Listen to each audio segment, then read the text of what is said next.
Hello friends, ಇವತ್ತಿನ ಸಂಚಿಕೆಯಲ್ಲಿ ಏನಾಯಿತು ಅಂತ ನೋಡ್ಕೊಂಡು ಬರೋಣ ಬನ್ನಿ. ಸೂರ್ಯಕಾಂತ್ ಮನೆಯಲ್ಲಿ ಸೂರ್ಯಕಾಂತ್ ಹಾಲಲ್ಲಿ ಕೂತಿರ್ತಾರೆ. ಕಲಾವತಿ ಬಂದು ಇಬ್ಬರಿಗೂ ಕಾಫಿ ಕೊಟ್ಟು ಹೋಗ್ತಾರೆ. ಆಗ ಇಂದಿರಾ ಬಂದು ನಿಂತ್ಕೊಂಡು ಡೋರ್ ಕಡೆನೇ ನೋಡ್ತಿರ್ತಾರೆ. ಆಗ ಚಂದ್ರಕಾಂತ್, ಇಂದಿರಾ ಏನು ಬಾಗಿಲು ಕಡೆನೇ ನೋಡ್ತಿದ್ಯಾ, ಮನೆಗೆ ಯಾರಾದರೂ ಬರೋರಿದ್ದಾರಾ ಅಂತಾರೆ. ಹ್ಞೂ ರೀ, ತುಂಬ ಮುಖ್ಯವಾದ ವ್ಯಕ್ತಿಯೊಬ್ಬರು ನಮ್ಮ ಮನೆಗೆ ಬರ್ತಿದ್ದಾರೆ, ಅವರಿಗೆ ಸ್ವಾಗತ ಮಾಡೋಕ್ಕಂತಲೇ ಕಾಯ್ತಿದ್ದೀನಿ ಅಂತಾರೆ ಇಂದಿರಾ. ಸರಿ ಆಯಿತು, ಬಂದವರನ್ನು ನೀನು ಸ್ವಲ್ಪ ಗಮನಿಸ್ಕೊ, ನಾವು ಸ್ವಲ್ಪ ಹೊರಗೆ ಹೋಗಿ ಬರ್ತೀವಿ, ಹೊರಡೋಣವಾ ಅಂತಾರೆ ಚಂದ್ರಕಾಂತ್.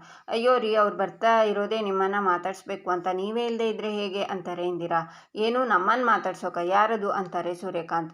ಬಂದಮೇಲೆ ಗೊತ್ತಾಗುತ್ತೆ ಬಾವಾ, ಈಗ ಕೂತ್ಕೊಳ್ಳಿ ರೀ ಅಂತಾರೆ ಇಂದಿರಾ. ಈಚೆ ವಲ್ಲಭ ಸಿದ್ದು ಸೂರ್ಯಕಾಂತ್ ಮನೆಗೆ ಹೋಗ್ತಿರೋದನ್ನು ನೋಡಿ ಓ ಮೈ ಗಾಡ್ ಅಂತ ಬ್ಯಾಟ್ರಿಗೆ ಕಾಲ್ ಮಾಡ್ತಾನೆ. ಈಚೆ ಸಿದ್ದು ಸೂರ್ಯಕಾಂತ್ ಮನೆಯೊಳಗೆ ಬರ್ತಾನೆ. ಬಂದ್ರಾ, ನಿಮಗೋಸ್ಕರನೇ ಕಾಯ್ತಿದ್ದೆ, ಬನ್ನಿ ಕೂತ್ಕೊಳ್ಳಿ, ಪ್ರಯಾಣ ಎಲ್ಲ ಆರಾಮಾಗಿತ್ತಾ? ರೀ ಬಾವಾ, ಇವರು ಹೆಸರು ಸಿದ್ದು ಅಂತ, ಒಂದು ಲೆಕ್ಕದಲ್ಲಿ ನಮ್ಮದು ಇವ್ರದ್ದು ಒಂಥರ ಹಳೆ ಸಂಬಂಧ. ಇವರು ನಿಮ್ಮ ಹತ್ರ ಏನೋ ಹೇಳಬೇಕು ಅಂತ ಹೇಳ್ತಿದ್ರು, ಅದಕ್ಕೆ ನಾನೇ ಕರೆಸ್ದೆ ಅಂತಾರೆ ಇಂದಿರಾ. ಏನು, ನಮ್ಮ ಹಳೆ ಸಂಬಂಧನ? ಇದಕ್ಕೂ ಮುಂಚೆ ನಾನು ಇವನನ್ನು ಯಾವತ್ತೂ ನೋಡೇ ಇರಲಿಲ್ವಲ್ಲ, ಯಾರು ನೀವು ಅಂತಾರೆ ಸೂರ್ಯಕಾಂತ್. ಸರ್, ಅದು ನಾನು ಅಂತಾನೆ ಸಿದ್ದು. ಯಾಕಪ್ಪ ಮಾತಾಡೋಕಷ್ಟೊಂದು ಹಿಂದೆ ಮುಂದೆ ಮಾಡ್ತಿದ್ಯಾ, ಏನು ಅಂತ ಬೇಗ ಹೇಳು, ನಮಗೆ ಬೇರೆ ಕೆಲಸ ಇದೆ ಅಂತಾರೆ ಚಂದ್ರಕಾಂತ್. ಸರ್, ಅದು ಅಮ್ಮು ಅಂತ ಸಿದ್ದು ಹೇಳುವಾಗ ಸೂರ್ಯಕಾಂತ್ ಕೈನ ಮುಷ್ಟಿ ಮಾಡಿ, ಇಂದಿರಾ, ಈ ಹುಡುಗ ಯಾಕೆ ಅವಳ ಹೆಸರನ್ನ ಹೇಳ್ತಿದ್ದಾನೆ, ಈ ಮನೆಗೆ ಅವಳ ಹೆಸರು ಹೇಳಬಾರ್ದು ಅಂತ ಗೊತ್ತಿಲ್ವಾ ಅಂತಾರೆ ಸೂರ್ಯಕಾಂತ್. ಅಯ್ಯೋ ಬಾವಾ, ಅವ್ರು ಏನು ಹೇಳ್ತಾರೆ ಅಂತ ಕೇಳಿಸ್ಕೊಳ್ಳಿ, ಸಿದ್ದು ಅವರೇ ಹೇಳಿ ಅಂತಾರೆ ಇಂದಿರಾ. ಸರ್, ಅಮ್ಮು ಮತ್ತೆ ಅಂತಾನೆ ಸಿದ್ದು. ಈಚೆ ಅಂಗಡಿಲಿ ನಂದನ್, ಹನುಮಂತಣ್ಣ, ಒಂದ್ಸಲ ಸ್ಟಾಕ್ ಲೆಕ್ಕನ ತಗೊಳ್ಳೋಣ, ಏನೇನು ಬೇಕೋ ಗೊತ್ತಾಗುತ್ತೆ ಅಂತಾರೆ. ಆಗ ಪ್ರಿಯಾ ಅಂಗಡಿಗೆ ಬಂದು ಮಾವ ಅಂತಾಳೆ. ಪ್ರಿಯಾ, ನೀನೇನಮ್ಮ ಇಲ್ಲಿ ಅಂತಾರೆ ನಂದನ್. ಮಾವ, ನಿಮಗೋಸ್ಕರ ಊಟ ತೊಗೊಂಡು ಬಂದಿದ್ದೀನಿ ಅಂತಾಳೆ ಪ್ರಿಯಾ. ಅಲ್ಲಮ್ಮ ಪ್ರಿಯಾ, ನಾನು ಊಟಕ್ಕೆ ಯಾವಾಗಲೂ ಮನೆಗೆ ಬರೋದು, ಗಿರಿಜಾ ಹೇಳಲಿಲ್ವಾ ಅಂತಾರೆ ನಂದನ್. ಹೇಳಿದ್ರು ಮಾವ, ಆದರೆ ನಾನೇ ಊಟ ತೊಗೊಂಡು ಹೋಗ್ತೀನಿ ಅಂತ ಹಠ ಮಾಡಿದೆ ಅಂತಾಳೆ ಪ್ರಿಯಾ. ಈಗ ನೀವು ಅಂಗಡಿಯಿಂದ ಮನೆಗೆ ಬರೋಕ್ಕೆ ಅರ್ಧ ಗಂಟೆ, ಮನೆಗೆ ಬಂದಮೇಲೆ ಊಟ ಮಾಡೋಕೆ ಅರ್ಧ ಗಂಟೆ, ಊಟ ಮುಗಿಸಿ ಮತ್ತೆ ಅಂಗಡಿಗೆ ಬರೋಕ್ಕೆ ಅರ್ಧ ಗಂಟೆ ಆಗುತ್ತೆ, ಸಾಲದಕ್ಕೆ ಬಿಸಿಲು ಬೇರೆ, ಇದಕ್ಕೆ ನಿಮಗೆ ದಣಿ ಆಗುತ್ತಲ್ವಾ, ಅದಕ್ಕೆ ನಾನೇ ಬಂದೆ ಅಂತಾಳೆ ಪ್ರಿಯಾ. ಆಹಾ, ಎಷ್ಟು ಕಾಳಜಿನಮ್ಮ ನಿನಗೆ ಮನೆಯವ್ರ ಬಗ್ಗೆ. ನಂದ, ಒಳ್ಳೆ ಸೊಸೆ ಸಿಕ್ಕಿದ್ಲು ನಿನಗೆ. ನೋಡು ನಂದ, ಸೊಸೆ ಪ್ರೀತಿಯಿಂದ ಊಟ ತಂದಿದ್ದಾಳೆ, ನೀನು ಬೇಡ ಅಂದರೆ ನನ್ನ ಕೈನಲ್ಲಿ ಬಯಸ್ಕೋತೀಯ ಅಂತಾರೆ ಹನುಮಂತಣ್ಣ. ಅಂಕಲ್, ನಿಮಗೂ ಊಟ ತಂದಿದ್ದೀನಿ, ಬನ್ನಿ ಕೂತ್ಕೊಳ್ಳಿ ಅಂತಾಳೆ ಪ್ರಿಯಾ. ನೀನು ಬಿಸಿಲಲ್ಲಿ ಬಂದಿದ್ಯಾ, ಸುಧಾರಿಸ್ಕೊ, ನಾನು ಹೋಗಿ ಜ್ಯೂಸ್ ತರ್ತೀನಿ ಅಂತಾರೆ ಹನುಮಂತಣ್ಣ. ಅಯ್ಯೋ ಅಂಕಲ್, ನಾನು ಅದೆಲ್ಲ ಕುಡಿಯಲ್ಲ, ಅದೆಲ್ಲ ಆರೋಗ್ಯಕ್ಕೆ ಒಳ್ಳೆಯದಲ್ಲ ಅಲ್ವಾ ಅಂತಾಳೆ ಪ್ರಿಯಾ. ನೋಡು ಪ್ರಿಯಾ, ಇವತ್ತು ನೀನು ಊಟ ತಂದಿದ್ಯಾ ಅಂತ ನಾನು ಊಟ ಮಾಡ್ತಿದ್ದೀನಿ, ನಾಳೆಯಿಂದ ಈ ತೊಂದರೆ ತಗೋಬಾರ್ದು ಅಂತಾರೆ ನಂದನ್. ಅಯ್ಯೋ, ನಮ್ಮನೆಯವರಿಗೆ ಊಟ ತಗೊಂಡೋಗಿ ಬಡಿಸೋದನ್ನು ಯಾರಾದರೂ ತೊಂದರೆ ಅನ್ಕೋತಾರ ಮಾವ, ಅದೊಂಥರ ಖುಷಿ ಅಲ್ವಾ, ಹೇಗಿದ್ರು ನಮ್ಮನೆಯವರಿಗೆ ದಿನ ಊಟ ತಗೊಂಡು ಹೋಗ್ಕೊಡ್ತೀನಿ, ಹಾಗೆ ನಿಮಗೂ ತಂದುಕೊಡ್ತೀನಿ, ಅಷ್ಟೇ, ಒಂದು ತಿರುಗಾಟದಲ್ಲಿ ಎರಡು ಕೆಲಸನೂ ಆಗುತ್ತೆ, ಇನ್ಮೇಲೆ ನಾನು ದಿನ ಊಟ ತಂದೇ ತರ್ತೀನಿ, ನೀವು ಬೇಡ ಅನ್ಬಾರ್ದು ಅಂತಾಳೆ ಪ್ರಿಯಾ. ಸರಿ ಅಮ್ಮ ಅಂತಾರೆ ನಂದನ್. ಈಚೆ ಕೇಶವ ರೋಡಲ್ಲಿ ಹೋಗ್ತಾ ಒಬ್ಬರ ಹತ್ರ KR ಮಾರ್ಕೆಟ್ಗೆ ಹೋಗೋ ಬಸ್ ಸ್ಟಾಪ್ ಎಲ್ಲಿದೆ ಸರ್ ಅಂತ ಕೇಳ್ತೇನೆ. ಗೊತ್ತಿಲ್ಲ ಅಂತ ಅವ್ರು ಹೋಗ್ತಾರೆ. ಇದು ಒಳ್ಳೆ ಕತೆ ಆಯ್ತಲ್ಲ, ಅಪ್ಪ ಹೇಳಿರೋ ಕೆಲಸ ಮುಗಿಸಿ ಮೀನಾ ಜೊತೆ ಇರೋಣ ಅಂದ್ಕೊಂಡ್ರೆ ಈ ಅಡ್ರೆಸ್ಸೇ ಸಿಗ್ತಿಲ್ವಲ್ಲ, ಈ ಸುರೇಶ್ ಅಂಕಲ್ ಬೇರೆ ಫೋನ್ ತೆಗಿತಿಲ್ಲ, ಏನಪ್ಪ ಮಾಡೋದು ಇವಾಗ? ದೊಡ್ಡಬಳ್ಳಾಪುರದಲ್ಲಿ ಎಲ್ಲ ಡೆಲಿವರಿನೂ ಪಟಪಟ ಅಂತ ಮುಗಿಸ್ತಿದ್ದೆ, ಆದರೆ ಬೆಂಗಳೂರಿಗೆ ಬಂದು ದೊಡ್ಡಬಳ್ಳಾಪುರನೇ ಚಿಕ್ಕದಾಗಿ ಕಾಣಿಸ್ತಿದೆಯಲ್ಲ, ದೊಡ್ಡಬಳ್ಳಾಪುರದಲ್ಲಿ 4 ಕಿಲೋಮೀಟ್ರ್ ಹೋದರೂ ಅದೇ ದೊಡ್ಡಬಳ್ಳಾಪುರನೇ ಆಗಿರುತ್ತೆ, ಆದರೆ ಇಲ್ಲಿ 4 ಕಿಲೋಮೀಟ್ರ್ ಹೋದರೆ ಬೇರೆ ಏರಿಯಾನೇ ಆಗಿರುತ್ತೆ, ಇದು ಯಾವ ನ್ಯಾಯ ಅನ್ನುವಾಗ ಕೇಶವಂಗೆ ಕಾಲ್ ಬರುತ್ತೆ. ಇದ್ಯಾರು, ಮೀನಾನೇ ಆಗಿರಬೇಕು, ಅವಳನ್ನೇ ಕೇಳ್ತೀನಿ ಅಂತ. ಹಲೋ ಮೀನಾ ಅಂತಾನೆ ಕೇಶವ. ಎಲ್ಲೋ ಇದೆಯಾ ಅಂತಾಳೆ ಮೀನಾ. ಮೀನಾ, ನಾನು ಬೆಂಗಳೂರಲ್ಲೇ ಇದ್ದೀನಿ, ಆದರೆ ಎಲ್ಲಿದ್ದೀನಿ ಅಂತ ಗೊತ್ತಾಗ್ತಿಲ್ಲ, ಅಪ್ಪ ಹೇಳಿರೋ ಅಡ್ರೆಸ್ ಬಿಟ್ಟು ಬೇರೆಲ್ಲ ಸಿಗ್ತಿದೆ, ಈಗ ಸದ್ಯಕ್ಕೆ ಬಸ್ ಸ್ಟಾಪ್ ಹತ್ರ ಇದ್ದೀನಿ ಅಂತಾನೆ ಕೇಶವ. ಹೌದಾ, ನನಗೆ ಇವಾಗ ಬ್ರೇಕ್ ಇತ್ತು ಕಣೋ, ಇಲ್ಲೇ ಎಲ್ಲಾದರೂ ಹತ್ರದಲ್ಲಿದ್ದರೆ ಒಟ್ಟಿಗೆ ಊಟ ಮಾಡೋಣ ಅಂತ ಅಂದ್ಕೊಂಡೆ ಅಂತಾಳೆ ಮೀನಾ. ಆದರೆ ಮೀನಾ, ನಾನು ನಿನ್ನ ಟ್ರೈನಿಂಗ್ ಸೆಂಟ್ರಿಂದ ಸಿಕ್ಕಾಪಟ್ಟೆ ದೂರ ಇದ್ದೀನಿ ಅಂತಾನೆ ಕೇಶವ. ಪರವಾಗಿಲ್ಲ ಬಿಡು, ಸಂಜೆ ಹೇಗಿದ್ರು ಸಿಗ್ತೀವಲ್ವಾ ಅಂತಾಳೆ ಮೀನಾ. ಬೇಗ ಬೇಗ ಕೆಲಸ ಮುಗಿಸಿ ಬರ್ತೀನಿ ಅಂತಾನೆ ಕೇಶವ. ಕೇಶವ, ಪಕ್ಕ ತಾನೆ ಅಂತಾಳೆ ಮೀನಾ. ಹ್ಞೂ ಮೀನಾ, ನೀನು ಬರೋಕ್ಕೆ ಅರ್ಧ ಗಂಟೆ ಮುಂಚೆನೇ ನಾನು ರೂಮಲ್ಲಿರ್ತೀನಿ, ಸರಿನಾ ಅಂತಾನೆ ಕೇಶವ. ಸರಿ ಕಣೋ, ಹುಷಾರು ಅಂತಾಳೆ ಮೀನಾ. ಸರಿ, ನೀನು ಹುಷಾರು, ಊಟ ಮಾಡು ಆಯಿತಾ ಅಂತಾನೆ ಕೇಶವ. ಕೇಶವ, ನಾನು ನಿನ್ನ ತುಂಬ ಮಿಸ್ ಮಾಡ್ಕೋತಿದ್ದೀನಿ ಕಣೋ ಅಂತಾಳೆ ಮೀನಾ. ನಾನು ಅಷ್ಟೇ ಮೀನಾ, ಅದಕ್ಕೆ ಹೇಳೋದು ಮೀನಾ ಕೇಶವ ಯಾವತ್ತೂ ದೂರ ದೂರ ಇರಬಾರ್ದು ಅಂತಾನೆ ಕೇಶವ. ಸಂಜೆ ಬೇಗ ಬಾ, ಬಾಯ್, ಲವ್ ಯು ಅಂತಾಳೆ ಮೀನಾ. ಸರಿ ಸರಿ ಆಯಿತು ಅಂತ ಕಾಲ್ ಕಟ್ ಮಾಡ್ತಾನೆ ಕೇಶವ. ಈಚೆ ನಂದನ್ ಊಟ ಮಾಡ್ತಾ, ನೋಡಿ ಹನುಮಂತಣ್ಣ, ನನ್ನ ಸೊಸೆ ನಮ್ಮ ಮನೇಲಿ ಎಲ್ಲ ಕೆಲಸ ಮಾಡಿ ಅವಳು ಗಂಡಂಗೆ ಊಟ ತಗೊಂಡು ಹೋಗಿ ಬಡಿಸಿ ಈಗ ನಮಗೆ ಊಟ ಬಡಿಸ್ತಿದ್ದಾಳೆ ಅಂತಾರೆ. ಅಂದಮೇಲೆ ಗಿರಿಜಾಗೆ ರೆಸ್ಟು ಅಂತಾರೆ ಹನುಮಂತಣ್ಣ. ಒಂಥರ ಹಾಗೆ ಅಂದ್ಕೊಳ್ಳಿ.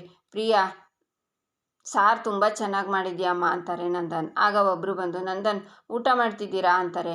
ನಾನು ಹೋಗಿ ಕೊಟ್ಟು ಬರ್ತೀನಿ ಅಂತಾರೆ ನಂದನ್. ಅಯ್ಯೋ ಮಾವ, ಊಟ ಮಾಡಬೇಕಾದ್ರೆ ಅರ್ಧದಲ್ಲಿ ಹೇಳ್ಬಾರ್ದು, ಅವರಿಗೆ ಏನು ಬೇಕು ಅಂತ ಹೇಳಿ ನಾನೇ ಕೊಡ್ತೀನಿ ಅಂತಾಳೆ ಪ್ರಿಯಾ. ನಿನಗೆ ಎಲ್ಲೆಲ್ಲಿ ಏನೇನಿದೆ ಅಂತ ಗೊತ್ತಿಲ್ವಲ್ಲ ಅಂತಾರೆ ನಂದನ್. ಮಾವ, ನಾನು ನಿಮ್ಮ ಸೊಸೆಯಾಗಿ ಇಷ್ಟು ಕಲ್ತಿಲ್ಲ ಅಂದರೆ ಹೇಗೆ ಹೇಳಿ ಅಂತ ಪ್ರಿಯಾ ಸೆರಗನ ಸೊಂಟಕ್ಕೆ ಸಿಕ್ಕಿಸ್ಕೊಂಡು, ಹೇಳಿ ಅಂಕಲ್ ಏನು ಬೇಕು ಅಂತಾಳೆ. ಪ್ರಿಯಾ, ಬಟ್ಟೆ ಒಗೆಯೋ ಸೋಪು 2, ಮೈ ಸೋಪು 2, ಪಾತ್ರೆ ತೊಳೆಯೋ ಸೋಪು 2, ಇಷ್ಟು ಕೊಡಮ್ಮ ಅಂತಾರೆ ಅಂಕಲ್. ಒಂದು ನಿಮಿಷ ಇರಿ ಬರ್ತೀನಿ ಅಂತ ಪ್ರಿಯಾ ಎಲ್ಲನೂ ತಂದು, ಅಂಕಲ್ ಇದು 70 ರೂಪಾಯಿ, ಇದು 80 ರೂಪಾಯಿ, ಇದು 20 ರೂಪಾಯಿ, ಒಟ್ಟು 170 ಅಂಕಲ್. 5 ರೂಪಾಯಿ ಕೊಟ್ಟರೆ ಬ್ಯಾಗ್ಗೆ ಹಾಕ್ಕೊಡ್ತೀನಿ, ಕೊಡ್ಲಾ ಅಂತಾಳೆ ಪ್ರಿಯಾ. ಕವರೇನು ಬೇಡ ಕಣವ ಅಂತಾರೆ ಅಂಕಲ್. ನೀವು ರಸ್ತೆಯಲ್ಲಿ ಹೋಗಬೇಕಾದ್ರೆ ಇದನ್ನು ಬಿಡಿಸ್ಕೊಂಡು ಹೋದರೆ ಆಂಟಿ ನಿಮಗೆ ಬೈಯಲ್ವಾ ಅಂತಾಳೆ ಪ್ರಿಯಾ. ಕವರ್ಗೆ ಹಾಕಿ ಕೊಡವ ಅಂತಾರೆ ಅಂಕಲ್. ಆಗ ನಂದನ್ ಖುಷಿ ಪಡ್ತಾರೆ. ತಗೊಳ್ಳಿ ಅಂತ ಅಂಕಲ್ ದುಡ್ಡು ಕೊಟ್ಟು ಹೋಗ್ತಾರೆ. ನಂತರ ಇನ್ನೊಬ್ರು ಬಂದು, ನೋಡಮ್ಮ ಮನೆ ಒರೆಸೋ ಲಿಕ್ವಿಡ್ ಇದ್ರೆ ಕೊಡಮ್ಮ ಅಂತಾರೆ. ಹಾಂ ಅಂಕಲ್ ಅಂತ ಪ್ರಿಯಾ ಕೊಡ್ತಾಳೆ. ಇದಲ್ಲವಾ, ಹಸಿರಿದ್ದು ಕೊಡಿ ಅಂತಾರೆ ಅವರು. ಮಾವ ಅಂತಾಳೆ ಪ್ರಿಯಾ. ಹಸಿರು ಕಲರ್ದು ನಮ್ಮ ಹತ್ರ ಇಲ್ಲಮ್ಮ, ಇರೋದು ಇದೊಂದೇ ಅಂತಾರೆ ನಂದನ್. ಅಂಕಲ್, ಹಸಿರು ಕಲರ್ಗಿಂತ ಇದೇ ತುಂಬ ಚೆನ್ನಾಗಿರುತ್ತೆ, ಇದು ರೇಟ್ ಕೂಡ ಕಡಿಮೆ, ನೀವು ಇದರಲ್ಲಿ ನೆಲ ಒರೆಸಿದ್ರೆ ನೆಲ ಎಲ್ಲ ಪಳಪಳ ಅಂತಿರುತ್ತೆ, ನೀವು ಇದನ್ನು ತಗೊಳ್ಳೋದೇ ಒಳ್ಳೇದು ಅಂತಾಳೆ ಪ್ರಿಯಾ. ಸರಿ ಕೊಡಮ್ಮ ಅಂತ ದುಡ್ಡನ್ನು ಕೊಡ್ತಾರೆ ಅವರು. ಅಂಕಲ್, 5 ರೂಪಾಯಿ ಚೇಂಜ್ ಇಲ್ಲ, ಮನೇಲಿ ಮಕ್ಕಳಿದಾರಲ್ವಾ, 5 ರೂಪಾಯಿ ಚಾಕ್ಲೇಟ್ ಕೊಡ್ತೀನಿ, ಅವ್ರು ಖುಷಿ ಪಡ್ತಾರೆ ಅಂತಾಳೆ ಪ್ರಿಯಾ. ಸರಿ ಕೊಡಮ್ಮ ಅಂತ ಅವರು ತಗೊಂಡೋಗ್ತಾರೆ. ನಂದ, ನಿನ್ನ ಸೊಸೆ ಬರೀ ಮನೆ ಅಲ್ಲ, ಅಂಗಡಿನೂ ತುಂಬ ಚೆನ್ನಾಗಿ ನೋಡ್ಕೋತಾಳೆ ಅಂತಾರೆ ಹನುಮಂತಣ್ಣ. ಮಾವ, ಇದನ್ನು ಗಲ್ಲಪೆಟ್ಟಿಗೆಯಲ್ಲಿ ಇಡ್ಲಾ ಅಂತಾಳೆ ಪ್ರಿಯಾ. ಹಾಂ ಅಮ್ಮ ಅಂತಾರೆ ನಂದನ್. ಈಚೆ ಸಿದ್ದು ಅಮ್ಮು ಮತ್ತೆ ಹೇಳುವಾಗ ಸೂರ್ಯಕಾಂತ್ಗೆ ಕಾಲ್ ಬರುತ್ತೆ. ಹಲೋ, ಹಾಂ ಹೌದಾ, ಸರಿ ನಾನು ಈಗಲೇ ಬರ್ತೀನಿ ಅಂತಾರೆ ಸೂರ್ಯಕಾಂತ್.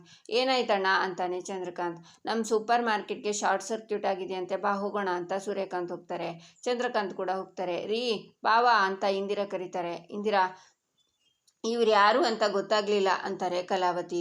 ಅಯ್ಯೋ ಅಕ್ಕ, ಇನ್ನೇನು ಸ್ವಲ್ಪ ಹೊತ್ತಲ್ಲಿ ನಮ್ಮ ಯಜಮಾನ್ರು ನಿಮ್ಮ ಯಜಮಾನ್ರು ಇಬ್ಬರು ಬಂದುಬಿಡ್ತಾರೆ, ಆಮೇಲೆ ಇವ್ರು ಯಾರು, ಇವ್ರು ಏನು ಹೇಳಬೇಕು ಅಂತಿದ್ದಾರೆ ಎಲ್ಲ ಗೊತ್ತಾಗುತ್ತೆ. ಈಗ ಹೋಗಿ ನೀವು ನಿಮ್ಮ ಕೆಲಸ ಮಾಡ್ಕೊಳ್ಳಿ, ಅತ್ತೆ ನೀವು ಹೋಗಿ, ಆಮೇಲೆ ನಾನೇ ನಿಮ್ಮನ್ನು ಕರಿತೀನಿ, ಹೋಗಿ ಹೋಗಿ ಅಂತಾಳೆ ಇಂದಿರಾ.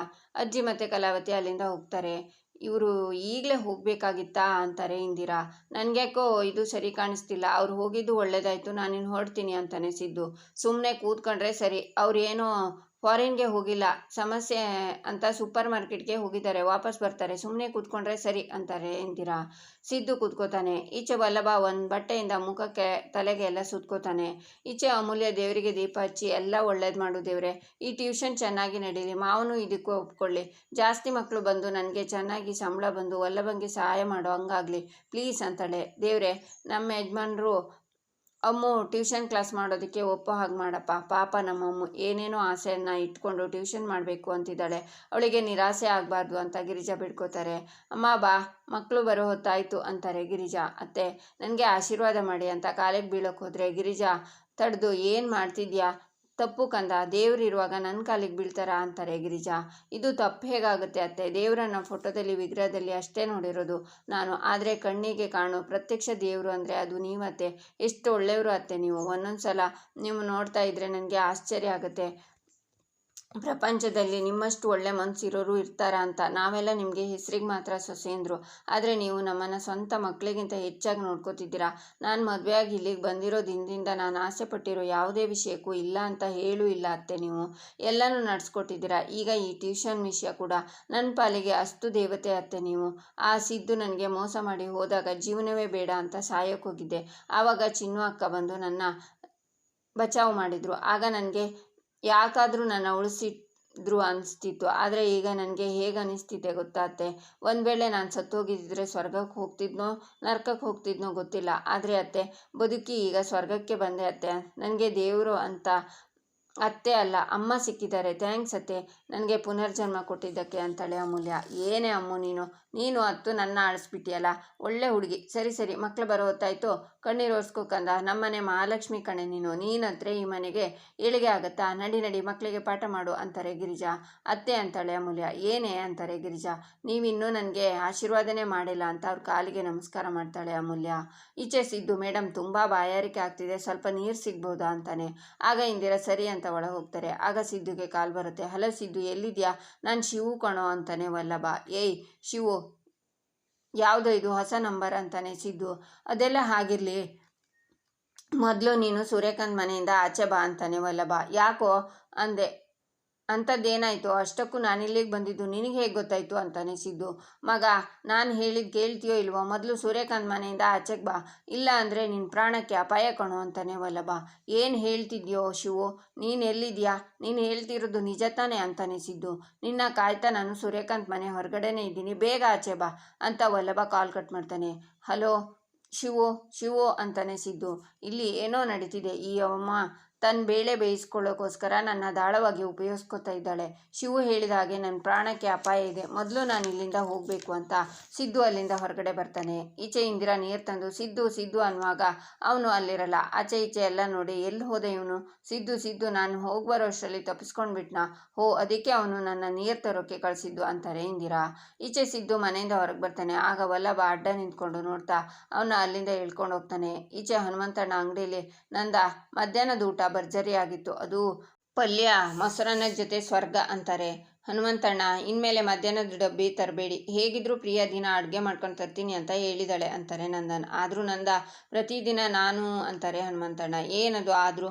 ಅವೆಲ್ಲ ಏನೂ ಇಲ್ಲ ಹನುಮಂತಣ್ಣ, ದಿನ ನಮ್ಮ ಮನೆಯಿಂದ ಊಟ ಬರುತ್ತೆ, ನೀವು ನಮ್ಮ ಜೊತೆನೇ ಊಟ ಮಾಡ್ತೀರಾ ಅಷ್ಟೇ. ಹನುಮಂತಣ್ಣ ನೋಡಿದ್ರ ನನ್ನ ಸೊಸೆನ ಎಷ್ಟು ಚುರುಕಾಗಿದ್ದಾಳೆ, ದಿನ 4 ಗಂಟೆಗೆ ಹೇಳ್ತಾಳೆ, ಎಲ್ಲ ಕೆಲಸನ ಅಚ್ಚುಕಟ್ಟಾಗಿ ಮಾಡ್ತಾಳೆ. ಈಗ ನೋಡಿ ಪ್ರೀತಿಯಿಂದ ನಮಗೆ ಗೋಸ್ಕರ ಅಡುಗೆ ಮಾಡ್ಕೊಂಡು ಬಂದು ಬಡಿಸಿದಾಳೆ, ಮಾಧವಂಗೂ ದಿನ ಊಟ ತಗೊಂಡು ಹೋಗ್ತಾಳೆ, ಎಷ್ಟು ಒಳ್ಳೆ ಹುಡುಗಿ ಅಲ್ವಾ ಅಂತಾರೆ ನಂದನ್.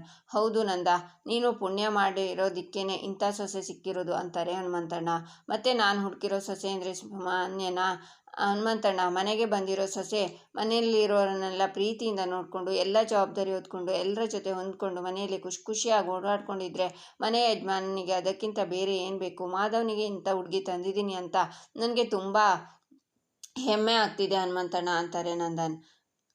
ಕಾದ ಹಣ್ಣಿನ ರುಚಿ ಹೆಚ್ಚು ಅಂತ ದೊಡ್ಡವರು ಹೇಳ್ತಾರೆ, ಅದು ನಿನ್ನ ವಿಷಯದಲ್ಲಿ ಸತ್ಯ ಆಗೋಯ್ತು ಅಂತಾರೆ ಹನುಮಂತಣ್ಣ.